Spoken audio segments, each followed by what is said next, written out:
2020년 10월 27일 세계 금융시장이 발칵 뒤집혔다. 375억 달러. 한국 돈으로 42조 원. 역사상 최대 규모의 기업 공개가 단 3일 만에 취소됐다. 이유는 단 하나. 한 남자가 38분간 말을 너무 많이 했기 때문이다. 그 남자의 이름은 마윈. 중국 최고의 부호. 알리바바의 창업자. 그는 무슨 말을 한 걸까? 그리고 왜 중국 정부는 그를 침묵시켰을까? 더 중요한 질문이 있다. 마윈의 성공은 진짜였을까? 아니면 중국 공산당이 쓴 각본이었을까? 역사가로서 나는 이 질문에 답하기 위해 40년 전으로 거슬러 올라가야 했다. 1978년 덩샤오핑이 개혁 개방을 선언한 그해. 그리고 깨달았다. 마윈의 이야기는 개인의 성공담이 아니다. 이것은 중국 공산당이 40년간 진행한 거대한 실험의 기록이다. 그 실험은 이렇게 묻는다. 공산주의 국가에서 자본주의 억만장자를 키울 수 있는가? 그리고 그를 통제할 수 있는가? 마윈은 그 질문에 대한 답이다. 이것은 영웅의 서사시가 아니다. 이것은 한 시대의 부검 기록이다. 1964년 9월 10일 중국 항저우에서 한 아이가 태어났다. 그러나 그것은 축복받을 시기가 아니었다. 2년 후 1966년 마오쩌둥이 문화 대혁명을 시작했다. 10년간의 광기. 2천만 명이 죽거나 박해받았다. 지식인은 적이었고 예술가는 반역자였으며 교사는 숙청 대상이었다. 마윈의 아버지는 편급 배우였다. 전통 예술가. 가장 위험한 직업 중 하나. 어린 마윈이 자란 1970년대 항저우. 그곳은 붉은 벽보와 구호가 난무하는 거리였다. 사유재산은 금지됐고 사적 기업은 범죄였다. 영어는 제국주의 언어로 금지됐다. 심지어 꿈을 꾸는 것조차 위험했다. 왜냐하면 개인의 야망은 사회주의 정신에 반하는 것이었으니까. 하지만 1978년 12월 역사가 움직였다. 덩샤오핑이 권력을 잡았다. 그리고 그는 선언했다. 흑묘백묘. 검은 고양이든 흰 고양이든 쥐만 잡으면 좋은 고양이다. 이념보다 실용, 혁명보다 경제, 사회주의보다 현실. 이것이 개혁 개방이다. 그러나 역사가로서 나는 정정해야 한다. 이것은 자유화가 아니었다. 이것은 통제된 개방이었다. 공산당은 여전히 권력을 쥐고 있었다. 다만 경제성장이라는 새로운 정당성을 찾았을 뿐이다. 그리고 14세 소년 마윈은 그 역사적 전환점의 정확한 중심에 서 있었다. 그는 운이 좋았다. 아니, 정확히는 시대가 그를 선택했다. 1979년 15세 마윈이 자전거를 타고 웨스트레이크 호텔로 향한 그해. 중국 정부는 4개의 경제특구를 지정했다. 선전 주하이 산터우 샤먼. 자본주의 실험장. 공산주의 국가 안의 자유무역지대. 모순인가? 아니다. 이것이 바로 중국식 사회주의다. 마윈은 매일 새벽 5시에 일어났다. 자전거로 40분을 달렸다. 그리고 외국인 관광객에게 다가갔다. 헐로 Can I be your free guide? 9년간 매일 아침. 돈을 받지 않고 단지 영어를 배우기 위해. 이 일화는 항상 마윈의 헌신을 증명하는 증거로 인용된다. 그의 열정, 그의 끈기, 그의 비전. 하지만 역사가는 다르게 본다. 1979년부터 1988년까지 중국 전역에서 수백만 명의 청년들이 영어를 배웠다. 1978년 중국의 외국어 학습자는 10만 명이었다. 1985년 500만 명. 1990년 2천만 명. 마윈은 특별했지만 그는 혼자가 아니었다. 그는 시대 정신의 화신이었다. 전체 세대가 밖으로 나가려 했다. 서양을 배우려 했다. 세계와 연결되려 했다. 마윈은 그저 조금 더 간절했을 뿐이다. 1982년 마윈이 대학에 입학했을 때 중국은 이미 돌이킬 수 없는 변화를 시작했다. 1980년 개인사업 허용. 1982년 사회주의 시장경제 개념 도입. 1984년 도시경제개혁. 그리고 가장 중요한 것. 1985년 중국 정부가 인터넷 연구 시작. 이 마지막 사실을 기억해두라. 10년 후 이것이 마윈의 운명을 결정한다. 1988년 마윈은 졸업했다. 항저우사 범대학 영어교육과. 성적은 중하위권. 외모는 특별할 것 없고 집안 배경도 평범했다. 월급 $12의 영어 교사. 당시 중국 교사의 평균 연봉이었다. 그는 평범했다. 하지만 마윈은 평범함에 만족하지 않았다. 1988년 KFC 중국 1호점 항저우 오픈. 마윈은 지원했다. 24명이 지원했고 23명이 합격했다. 마윈만 떨어졌다. 면접관이 말했다. 당신은 우리가 찾는 이미지가 아닙니다. 1989년 경찰 공무원 시험. 5명 모집 5명 지원. 4명 합격. 마윈만 탈락. 1990년부터 1995년까지 하버드 MBA에 10번 지원. 10번 모두 거절. 답장조차 오지 않은 척도 있었다. 이 시기에 마윈을 이해하려면 1990년대 초 중국을 이해해야 한다. 1989년 6월 4일 천안문 사건. 학생 민주화 시위가 탱크에 짓밟혔다. 수천 명이 죽거나 투옥됐다. 그 후 3년간 중국은 얼어붙었다. 개혁 개방은 중단될 위기였다. 외국 투자는 급감했다. 경제는 침체됐다. 젊은 마윈이 30번 거절당한 그 시기는 중국 전체가 방향을 잃은 시기였다. 하지만 1992년 역사가 다시 한번 움직였다. 88세의 덩샤오핑이 남순강과 남쪽 순에 연설을 했다. 개혁 개방을 계속해야 한다. 더 빠르게 더 대담하게. 천안문 이후 얼어붙었던 중국이 다시 움직이기 시작했다. 1992년부터 1995년까지 중국 경제는 연평균 13% 성장했다. 기적이었다. 그리고 마윈에게도 기회가 왔다. 1995년 1월 마윈은 항저우에서 작은 통역회사를 운영하고 있었다. 해박번역사라는 이름의 회사였다. 그해 초 한 전화가 걸려왔다. 중국 정부가 미국 시애틀에서 열리는 고속도로 프로젝트 미팅에 통역관이 필요하다고. 마윈은 선택됐다. 왜 그였을까? 표면적 이유 그의 영어 실력. 9년간 외국인과 대화한 경험. 하지만 역사가는 다른 질문을 한다. 1995년 1월 중국 정부는 이미 중국 교육과학연구망 CR-넷을 가동했다. 중국 최초의 인터넷 네트워크였다. 같은 달 국무원은 중국 공용 컴퓨터 인터넷 차이나넷을 승인했다. 중국 정부는 인터넷 시대를 준비하고 있었다.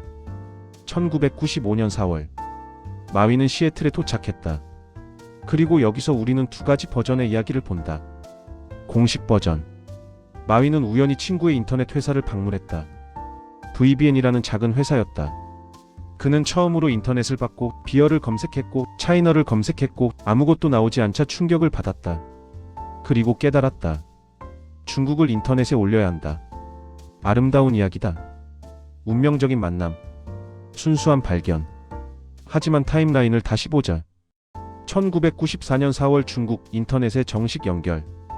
1994년 5월 중국과학원 첫 웹사이트 개설. 1995년 1월 차이나넷 승인. 1995년 4월 마윈 시애틀에서 인터넷 발견. 1995년 5월 마윈 귀국 후 차이나 페이지 창업. 1995년 9월 중국 정부 인터넷 상용화 정식 허가. 우연이 많지 않은가? 나는 음모론을 말하는 게 아니다. 마윈이 정부 스파이였다는 게 아니다. 나는 단지 구조를 지적하는 것이다. 중국 정부는 이미 인터넷을 준비하고 있었다. 그들은 인터넷 시대가 올 것을 알고 있었다. 그들은 중국의 인터넷 선구자가 필요했다. 그리고 마윈이 나타났다. 1995년 5월 마윈은 귀국 즉시 차이나 페이지를 창업했다. 초기 자본 $20,000. 직원 3명, 마윈 아내 친구 1명. 사업 내용 중국 기업들을 위한 웹사이트 제작. 그는 중국 최초의 인터넷 기업가가 됐다. 하지만 여기서 질문이 생긴다. 1995년 중국에서 인터넷 회사를 차리려면 무엇이 필요했을까? 사업자 등록, 정부 허가 필요. 인터넷 접속, 국영통신사를 통해서만 가능. 서버 호스팅, 정부 승인 필요. 외환 거래, 엄격한 통제. 다시 말해 정부 허가 없이는 인터넷 회사는 불가능했다. 마윈의 차이나 페이지는 실패했다. 18개월 만에 문을 닫았다. 이유는 여러 가지였다. 기술 부족, 시장 미성숙, 경쟁자 등장. 하지만 가장 중요한 이유는 국영통신사가 경쟁자로 뛰어들었기 때문이다. 1996년 중국 정부는 중국 황페이지라는 국영 인터넷 디렉토리를 만들었다. 마윈의 차이나 페이지와 똑같은 사업이었다. 차이점은 하나. 그들은 국가의 지원을 받았다. 마윈은 밀려났다. 이것이 마윈의 첫 번째 교훈이었다. 중국에서는 정부와 경쟁할 수 없다. 그는 배웠다. 정부가 원하는 것을 해야 한다. 정부가 허용하는 범위에서 혁신해야 한다. 1997년 마윈은 베이징으로 갔다. 정부 산하 대외무역 경제합작부의 인터넷 프로젝트 책임자로 일했다. 14개월간. 표면적으로는 안정적인 공무원 생활이었다. 하지만 역사가는 다르게 본다. 그 14개월은 마윈의 정치 교육 기간이었다. 그는 배웠다. 중국 정부가 어떻게 작동하는지, 관료들이 무엇을 원하는지, 어디까지가 허용되고 어디서부터 위험한지. 그는 체제 내부를 봤다. 그리고 1999년 그는 다시 창업했다. 이번에는 실패하지 않을 것이었다. 하지만 여기 역사의 기록에서 거의 언급되지 않는 사실이 하나 있다. 마윈은 공산당원이 되고 싶어 했다. 놀라운가? 자유시장의 아이콘, 기업가 정신의 상징. 그가 공산당원이 되려 했다고? 하지만 이것은 사실이다. 2002년 알리바바가 성장하기 시작한 그해 마윈은 공산당 입당을 신청했다. 거절됐다. 이유는 공식적으로 밝혀지지 않았다. 하지만 내부 소식통에 따르면 당은 그가 아직 준비되지 않았다고 판단했다. 마윈은 2005년에 다시 시도했다. 다시 거절됐다. 2008년 세 번째 시도. 이번에도 입당은 거부됐지만 대신 인민정치협상회 위원으로 선출됐다. 당원은 아니지만 체제 내부인이 된 것이다. 왜 마윈은 공산당원이 되려 했을까? 첫 번째 가능성 진심. 그는 정말로 당의 이념을 믿었을지도 모른다. 두 번째 가능성 전략. 중국에서 크게 성공하려면 당과의 연결이 필수다. 세 번째 가능성 생존. 당원이 되는 것이 안전장치였을 것이다. 어떤 게 진실일까? 아마 세 가지 모두일 것이다. 하지만 더 놀라운 사실이 있다. 마윈이 입당을 거부당한 이유. 내부 문서에 따르면 당은 마윈을 통제하기 어려운 인물로 분류했다. 너무 독립적이고, 너무 서구적이며, 너무 개인주의적이라고. 역설적이지 않은가? 마윈은 당원이 되려 했지만 당은 그를 완전히 신뢰하지 않았다. 그들은 그를 사용했다. 그를 키웠다. 하지만 그를 내부인으로 받아들이지는 않았다. 이것이 복선이었다. 2020년 당이 마윈을 무너뜨렸을 때 그들은 이미 15년 전부터 그를 의심하고 있었던 것이다. 1999년 2월 21일 항저우 마윈의 아파트. 70평방미터의 좁은 공간. 18명이 모였다. 그들의 이름을 기억해야 한다. 왜냐하면 이들이 중국 인터넷 혁명의 실제 주역들이기 때문이다. 펑레이 마윈의 아내 초기 투자자, 장잉 재무 책임자 마윈의 제자, 순퉁이 기술 책임자. 마윈의 18명 중에는 대부분 항저우 출신이었다. 교사 대학 동창 전 학생들, 평범한 사람들, 특별한 배경도 화려한 학벌도 없었다. 마윈이 말했다.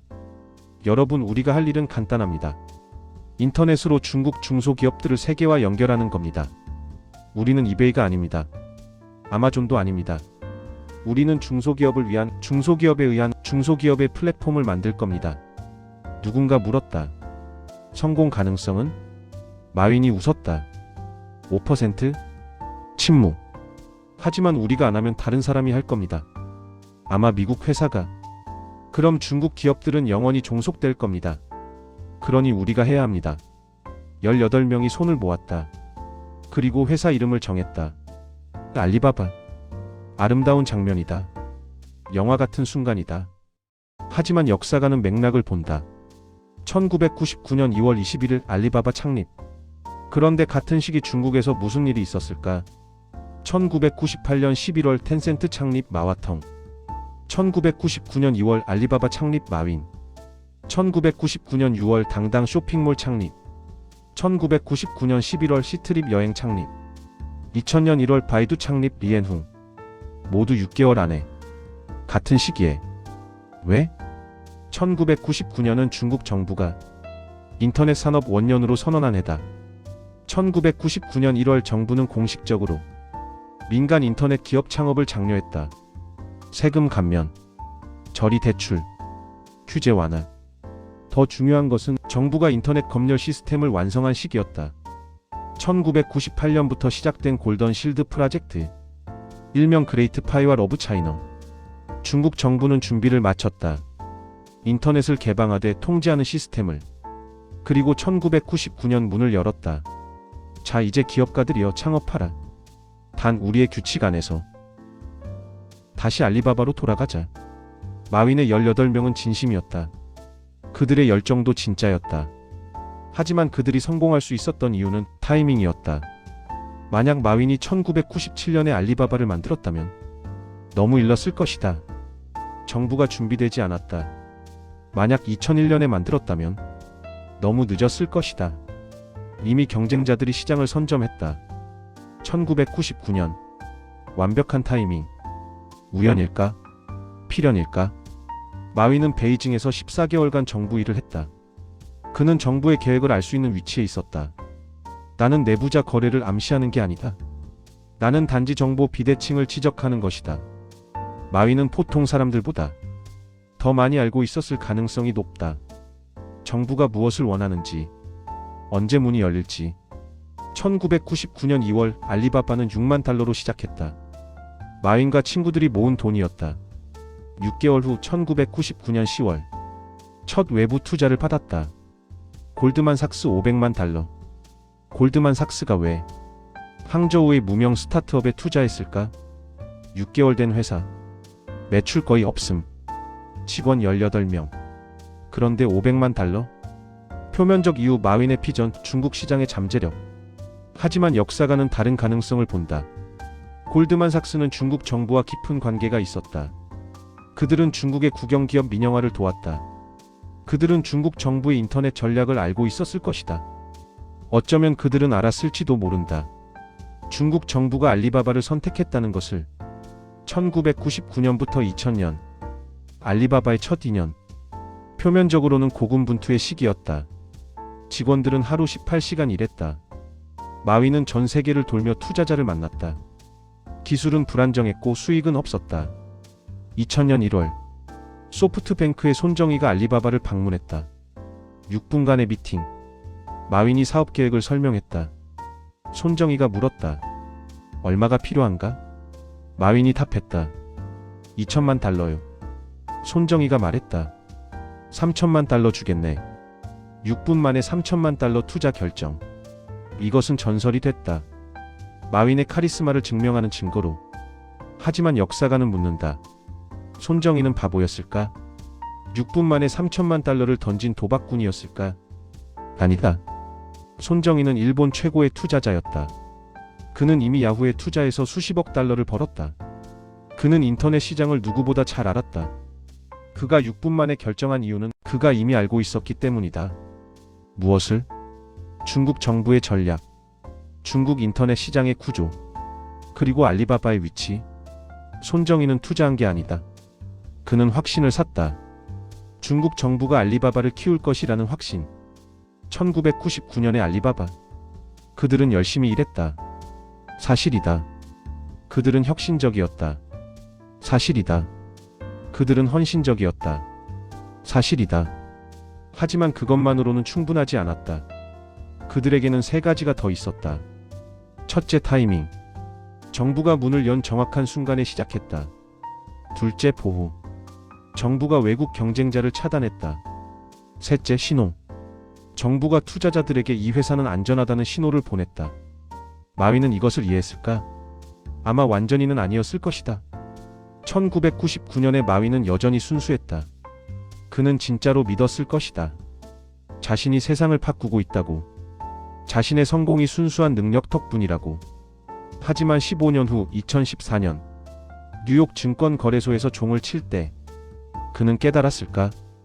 자신이 서 있는 무대가, 자신이 울리는 종이 모두 중국 공산당이 허락한 것이라는 걸. 2020년에 그는 확실히 알게 됐다. 그가 그 선을 넘었을 때 1999년 2월 21일 18명이 손을 모은 그날 그들은 역사를 만들고 있다고 생각했다. 그리고 그들은 옳았다. 다만 그들이 몰랐던 것은 누가 그 역사의 각본을 쓰고 있는지였다. 알리바바는 혁명이었다. 하지만 그것은 허락된 혁명이었다. 그리고 허락은 언제든 철회될 수 있다는 것을 그들은 21년 후에 배우게 된다. 2000년대 중반 알리바바는 급성장하고 있었다. 하지만 회사 내부에는 거의 알려지지 않은 조직이 하나 있었다. 알리바바 공산당 위원회. 놀라운가? 사기업 내부의 공산당 조직이? 하지만 이것은 중국에서는 일반적이다. 10명 이상의 직원을 둔 모든 중국 기업은 내부의 당 위원회를 설립해야 한다. 법적 의무다. 알리바바의 당 위원회는 2003년에 설립됐다. 초기에는 8명의 당원으로 시작했다. 2010년 89명, 2015년 1800명, 2020년 7000명 이상. 알리바바 직원 10만 명 중 7%가 당원이었다. 그렇다면 이 당 위원회는 무엇을 하는가? 공식적으로는 직원 교육, 기업 문화 조성, 사회주의 가치관 전파. 하지만 비공식적으로는 내부 문서에 따르면 당 위원회는 다음을 한다. 첫째, 감시. 민감한 프로젝트를 당에 보고한다.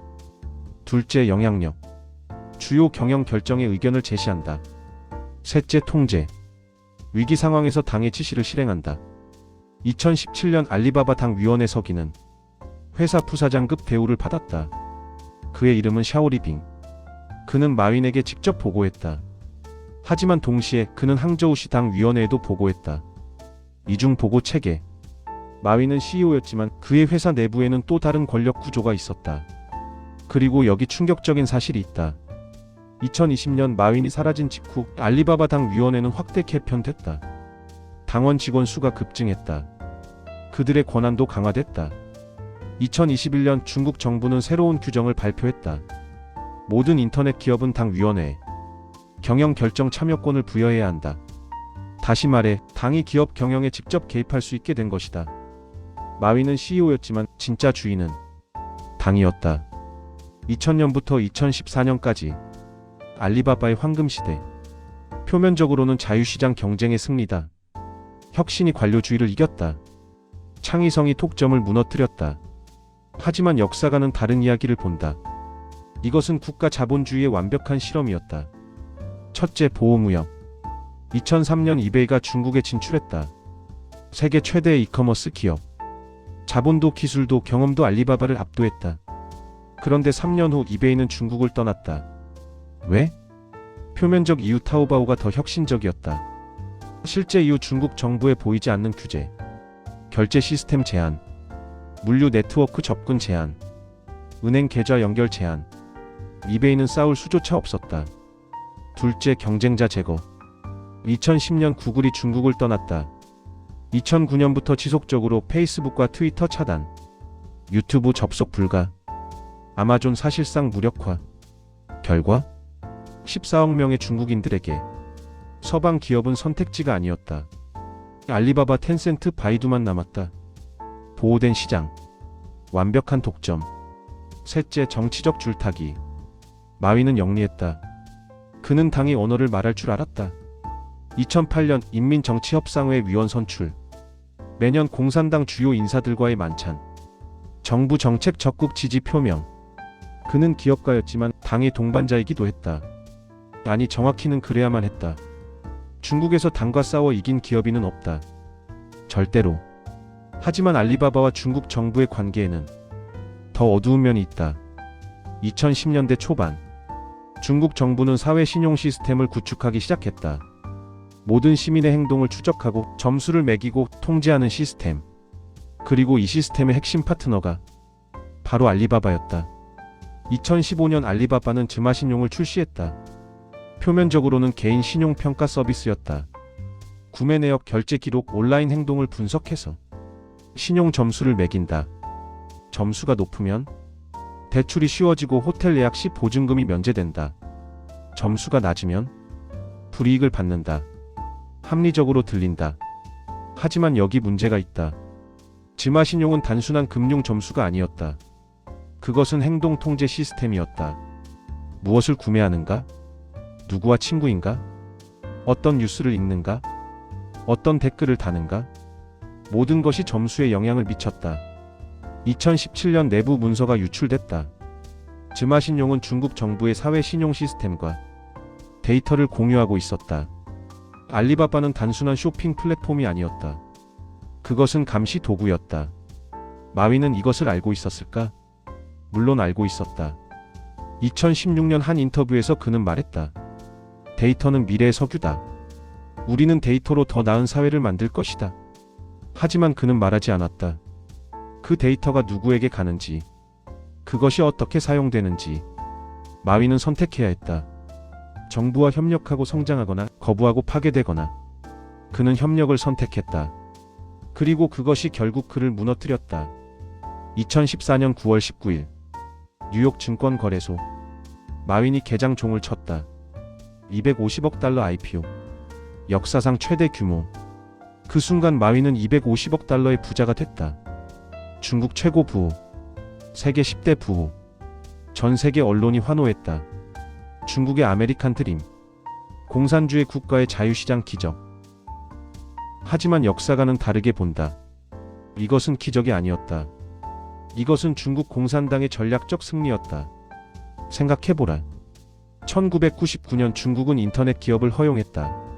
15년간 그들을 보호하고 키웠다. 서방 경쟁자를 차단하고 자금을 지원하고 규제를 완화했다. 그리고 2014년 중국 기업들이 뉴욕에 상장했다. 누가 이득을 받는가? 마윈? 물론이다. 그는 억만장자가 됐다. 하지만 더 큰 승자는 중국 정부였다. 그들은 증명했다. 공산당 지배 하에서도 글로벌 기업을 만들 수 있다고.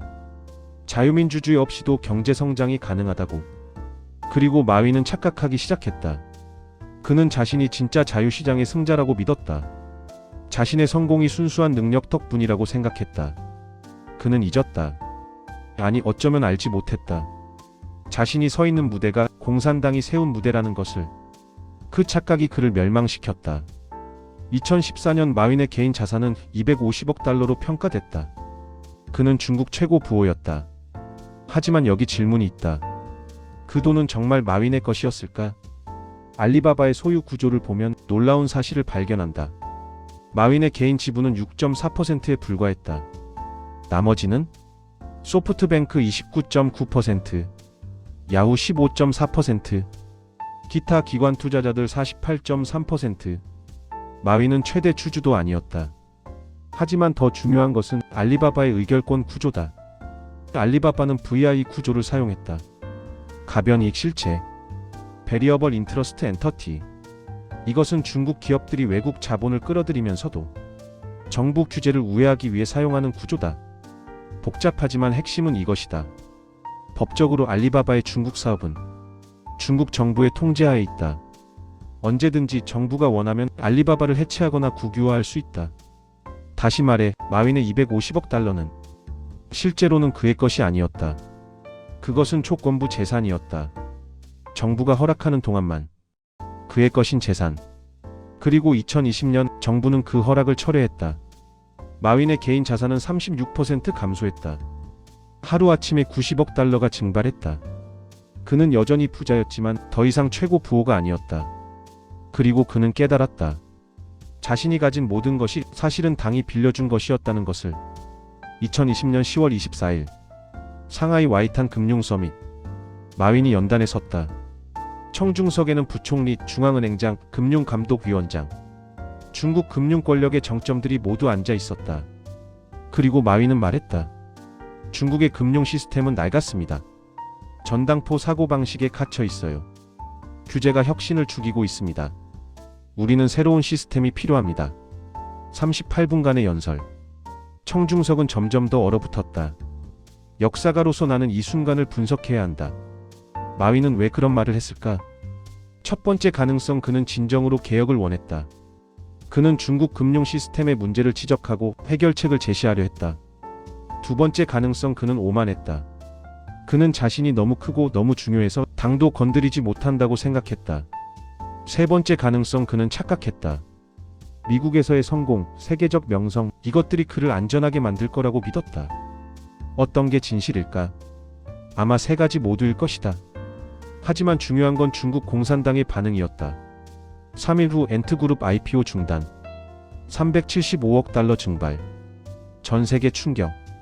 그리고 마윈은 사라졌다.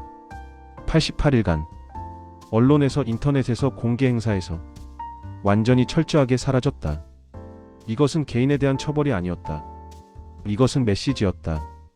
중국 공산당이 모든 기업인에게 보내는 메시지. 내가 아무리 부자여도, 내가 아무리 유명해도, 내가 아무리 중요해도 당보다 크지 않다. 절대로. 2020년 10월 27일부터 2021년 1월 20일까지 88일간 마윈은 완전히 사라졌다. 세계 언론이 물었다. 마윈은 어디에 있는가? 중국 정부는 침묵했다. 알리바바는 개인 사정이라고만 했다. 그렇다면 마윈은 정말 어디에 있었을까? 여러 설이 있다. 첫 번째 설 가택 연금. 베이징의 한 정부 시설에 격리됐다는 주장. 중국 당국이 그를 재교육했다는 소문. 두 번째 설 자발적 은둔. 마윈이 스스로 모습을 감췄다는 주장.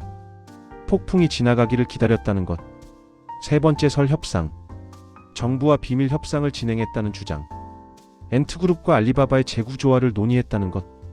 2021년 3월 일부 사실이 밝혀졌다. 중국 언론 보도에 따르면 마윈은 88일 중 대부분을 항저우와 베이징을 오가며 보냈다. 그는 규제 당국과 수십 차례 면담했다. 중국 공산당 고위 관료들과 만났다. 그리고 합의에 도달했다. 합의는 다음과 같았다. 첫째, 엔트그룹 상장 포기. 375억 달러 IPO는 영원히 취소됐다. 둘째, 엔트그룹 채편. 금융지주회사로 전환. 정부 규제 강화. 셋째, 알리바바 독점 해소. 경쟁사 육성. 시장 지배력 약화. 넷째, 마윈 개인의 물러남. 모든 경영 직책에서 사퇴. 공개 활동 자제. 다섯째, 정치적 침묵. 정부 비판 금지. 정책 지지 표명. 그리고 가장 중요한 것. 마윈은 통제권을 넘겼다.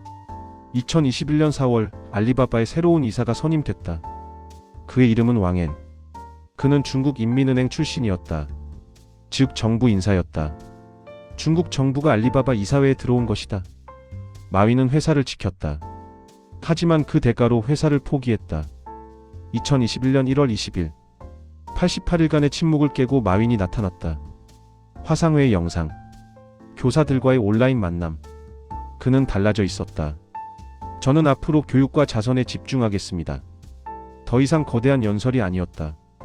더 이상 도전적인 제안이 아니었다.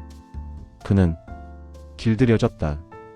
2021년부터 2024년까지 마윈의 행적은 산발적이다. 일본에서 골프, 스페인에서 1년 체류, 가끔 중국 농촌 방문, 조용한 자선 활동. 그는 살아있다. 하지만 그는 더 이상 마윈이 아니다. 알리바바는 여전히 존재한다. 하지만 2020년 이후 알리바바는 280억 달러의 벌금을 냈다. 톡점 규제 위반. 아이러니하다. 2014년까지 정부는 톡점을 방치했다.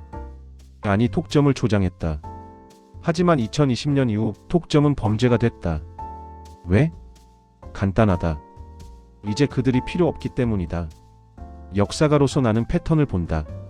중국 공산당의 전략. 1단계 기업가를 허용한다. 1990년대. 2단계 그들을 보호하고 키운다. 2000년대. 3단계 그들을 이용한다. 2010년대.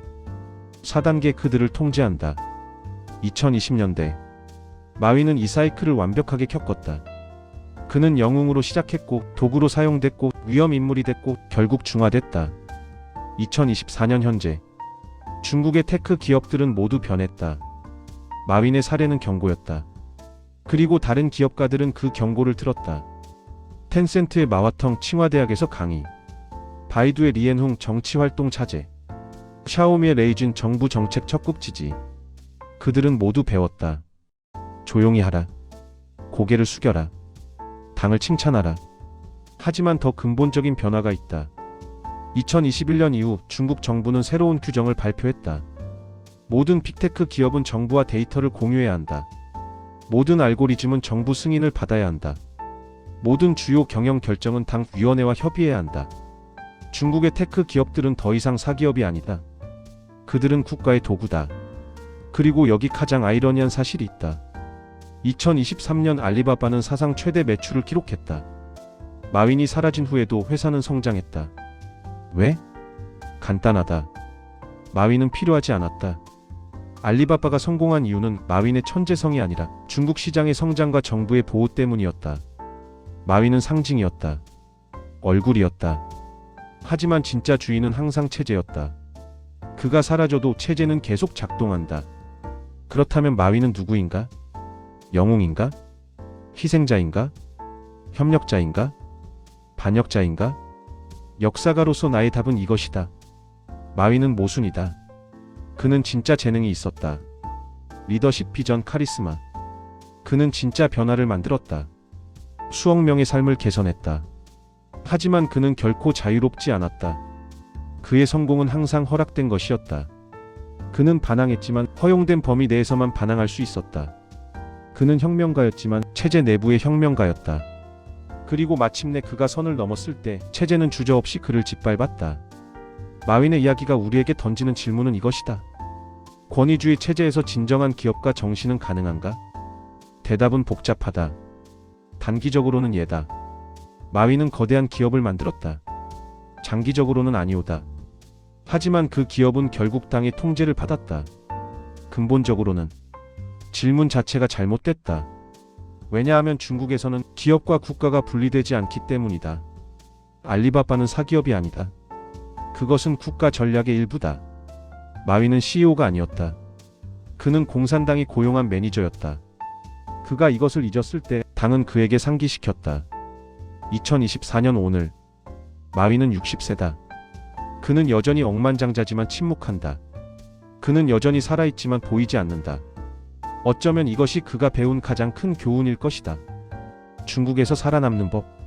조용히 하라. 고개를 숙여라. 그리고 절대로 공산당보다 크다고 생각하지 마라.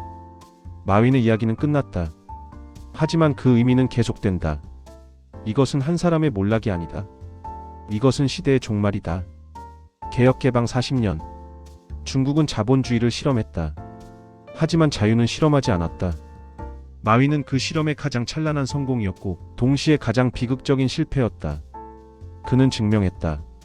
중국에서도 세계적 기업을 만들 수 있다고. 하지만 그는 또한 증명했다. 중국에서 권력을 넘는 기업은 존재할 수 없다고. 역사가로서 나는 이렇게 기록한다. 마윈 1964년생. 가난한 영어 교사에서 세계 최고 부호까지. 그리고 다시 침묵 속으로. 그는 중국 개혁 개방 세대의 상징이었다. 영광의 상징이자 한계의 상징이었다. 그의 묘비명은 이렇게 쓰여야 할 것이다. 그는 높이 날았다. 하지만 하늘에는 천장이 있었다. 보이지 않는 천장. 당이 만든 천장. 마윈의 이야기는 이렇게 끝난다. 그리고 중국 기업가들의 새로운 시대가 시작된다. 더 조용하고 더 순종적이고 더 통제된 시대가. 마윈 1964년 9월 10일 마이너스. 교사, 창업가, 그리고 경고. 나는 자유로웠다고 생각했다. 그러나 자유는 없었다. 단지 더 긴 목줄이 있었을 뿐. 역사가의 최종 후기.